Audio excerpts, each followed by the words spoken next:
Shalom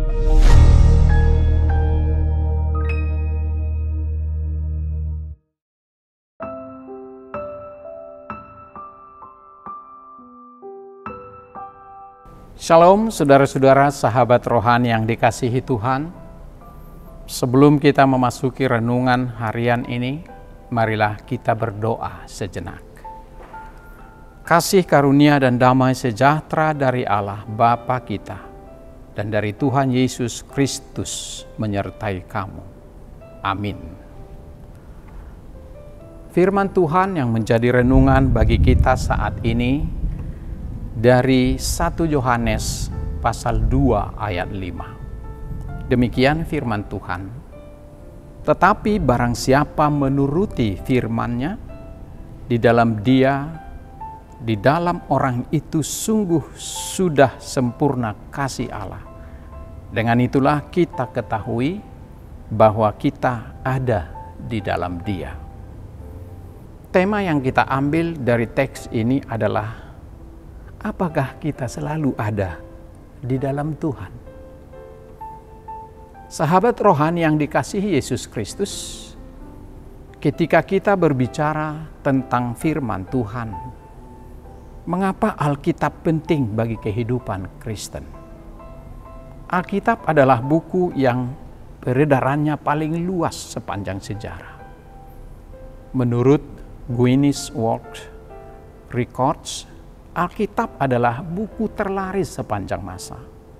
Sejak dibakukan 1500 tahun yang lalu, penelitian pada tahun 2023 menunjukkan bahwa Alkitab telah beredar antara 5 sampai 7 miliar eksemplar. Bisa kita bayangkan berapa banyak firman Tuhan yang beredar di dunia ini. Alkitab bahkan telah diterjemahkan ke dalam lebih dari 2.400 bahasa yang digunakan oleh lebih dari 90% keluarga di seluruh dunia. Saat ini Alkitab sangat berpengaruh terhadap kehidupan dan terhadap seni, termasuk lukisan, musik, dan sastra yang tersohor di dunia. Tetapi di sisi lain, dalam sejarahnya Alkitab juga telah bertahan menghadapi banyak tantangan. Berbagai pelarangan dari pemerintah, pembakaran oleh para penentang kalangan religius, dan serangan dari para kritikus. Sepanjang sejarah, tidak ada buku dalam sejarah yang menghadapi tantangan yang begitu besar dan tetap bertahan sampai saat ini, kecuali Alkitab.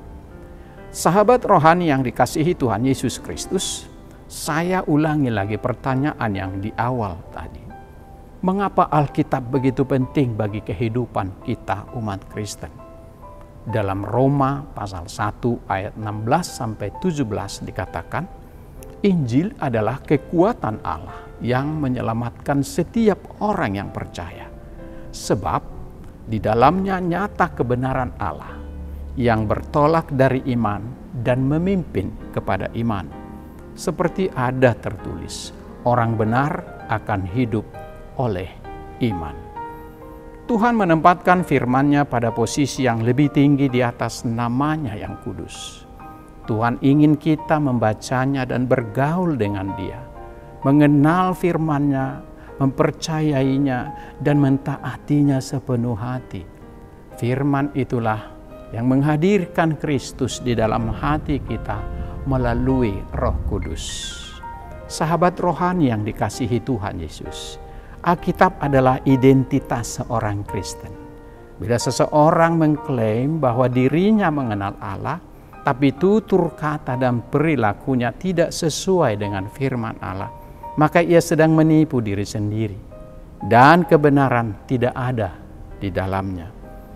C.S. Lewis, seorang penulis Kristen yang terkenal, pernah mengatakan bahwa seorang Kristen memiliki keunggulan penting dibanding dengan orang lain. Bukan karena ia lebih baik, lebih suci, atau lebih dikasihi Tuhan, melainkan karena seorang Kristen tahu dan sadar bahwa ia adalah manusia berdosa. Oleh karena itu, ia harus tinggal di dalam Tuhan dan menjadi pelaku firman yang mencerminkan Yesus dalam kebaikan, dalam kasih, dan dalam kerendahan hati. Sahabat rohani yang dikasihi Tuhan Yesus Kristus, mengenal Allah adalah kita berada di dalam Tuhan dan taat kepada firman-Nya. Tinggal di dalam Kristus bukan sekedar pengenalan yang dangkal, bukan sekedar sebutan, tapi menggambarkan satu hubungan yang akrab dan intim. Yesus menggunakan perumpamaan tentang ranting-ranting yang bersatu dengan pokok anggur dan mengatakan bahwa keselamatan itu penting. Dengan tinggal di dalam Yesus, berarti kita mengakui bahwa kita adalah orang-orang berdosa. Kita tidak sempurna dan memerlukan pemulihan yang berkelanjutan di dalam Kristus. Di 1 Yohanes 1 ayat 9 dikatakan, jika kita mengaku dosa kita, maka Ia adalah setia dan adil, sehingga Ia akan mengampuni segala dosa kita dan menyucikan kita dari segala kejahatan. Melalui Alkitab, kita mengingat masa lalu, mengetahui masa kini, dan berharap akan masa depan. Sahabat rohani yang dikasihi Tuhan Yesus, apa pesan firman Tuhan bagi kita hari ini? Berjuanglah untuk menjadi pembaca, menjadi pendengar dan pelaku firman Tuhan. Dan ingatlah selalu, ketika kita setia, ketika kita taat dan menuruti firman Tuhan, maka kasih Allah akan sempurna di dalam kehidupan kita. Dia akan menuntun kita, mengarahkan serta memeriksa dan mengoreksi jalan hidup kita setiap hari. Sehingga orang lain yang akan mengetahui bahwa kita ada di dalam Tuhan, kita adalah miliknya dan milik kita selama-lamanya adalah Tuhan Sang Pencipta kita. Tuhan Yesus memberkati kita. Amin.